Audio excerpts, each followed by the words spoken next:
आज Doubtnut app download करें। Doubtnut पर अपने सभी गणित, रसायन विज्ञान, भौतिक विज्ञान और जीव विज्ञान के डाउट्स का करो सफाया।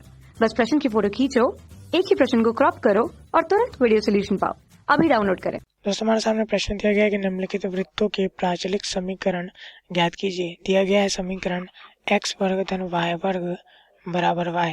हम देख सकते हैं यह ऐसा वृत्त का समीकरण है जिसका जो केंद्र है वह कहाँ स्थित है?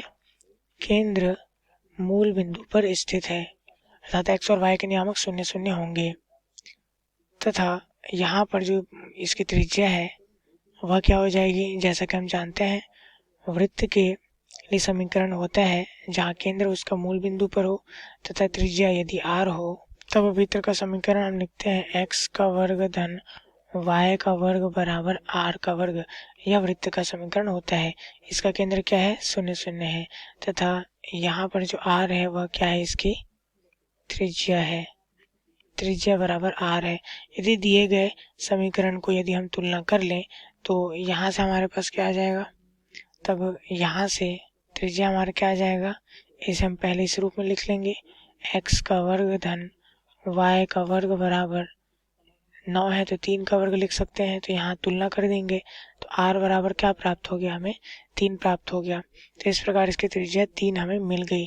अब इसका हमें प्राचलिक समीकरण ज्ञात करना है। तो दोस्तों, जैसा कि हम जानते हैं यदि यह ऐसा वृत्त है जिसका केंद्र जो है वह कहाँ स्थित है? मूल बिंदु पर स्थित है, तब यहाँ पे हम मान लेंगे कि इस पर कोई एक बिंदु P है, जहाँ पे P ये क्या है? एक चर बिंदु है और यहाँ x और y के जो नियामक है वह x और y है, अर्थात चर है। तो यदि हम इसे ध्रुवीय निर्देशांकों में दर्शाएं, ध्रुवीय निर्देशांक हमारे पास क्या हो जाएगा? r थीटा के रूप में यहाँ पर आ जाएगा। और यहाँ यदि हम बात करें r की, तो r तो एक निश्चित मान है जो कि त्रिज्या है, यह हमें 3 मिल गया, निश्चित है। यहाँ पर जो थीटा है, थीटा क्या है? एक चर राशि है। तो यहाँ से जो हमारा दोनों चर x और y है वह किस पर निर्भर करेगा? यहाँ पर हमारे इस चर थीटा पर निर्भर करेगा जब इसे हम ध्रुवीय निर्देशांक में लेंगे।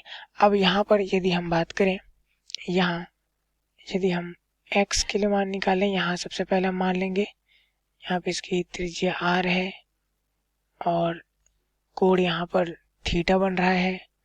मूल बिंदु से P की ओर जब हम जा रहे हैं तो x अक्ष से थीटा का कोण बना रहा है।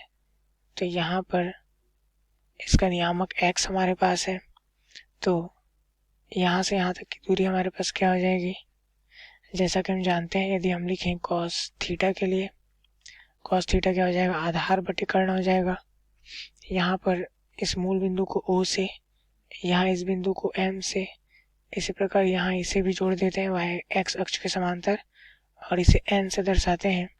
तो आधार हमारा OM हो गया तथा कर्ण हमारा OP हो गया। तो इस प्रकार यहाँ से cos थीटा, हमें OM का मान निकालना था तो cos थीटा गुणित OP आ जाएगा। OP का मान क्या है? R है, तो ये हो जाएगा R का cos थीटा बराबर OM आ जाएगा। तो यहाँ से ये हमारे पास आ गया R cos थीटा के रूप में। और इसी प्रकार यदि हम बात करें ON निकालने के लिए, तो इसी प्रकार यहाँ से हम ले सकते हैं sin थीटा बराबर लंब बटे आधार। तो इसके लिए हमारे पास क्या आ जाएगा? लंब ON हो गया, आधार OP हो गया। तो यहाँ से ON बराबर OP का मान R है, तो R sin थीटा हमारे पास आ गया। तो यहाँ से हम लिख सकते हैं R sin थीटा।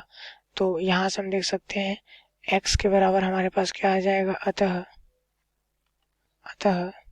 P के निर्देशांक हमारे पास क्या हो जाएंगे? R cos थीटा, x के लिए ये हो गया R cos थीटा, y के लिए R sin थीटा, ये हमारे पास हो गए। और इस तरह हम कह सकते हैं, इस प्रकार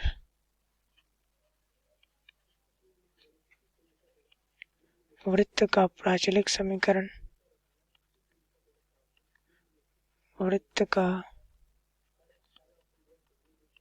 प्राचलिक समीकरण हमारे पास क्या आया, x बराबर आर कॉस थीटा। तो इसे हम लिख सकते हैं x बराबर आर की जगह 3 आ गया, 3 कॉस थीटा, तथा y बराबर आर साइन थीटा। तो यह हो जाएगा y बराबर आर की जगह 3 आ गया, 3 साइन थीटा। तो यहाँ से हमें प्राचलिक समीकरण ज्ञात हो गए हैं।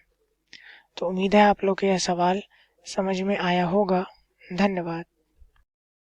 कक्षा 6वीं से 12वीं से लेकर नीट, IIT, JEE वो एडवांस के लेवल तक 1 करोड़ से ज्यादा छात्रों का भरोसा। आज ही डाउनलोड करें डाउटनेट ऐप या व्हाट्सएप करें अपने सारे डाउट्स 8400 400 400 पर।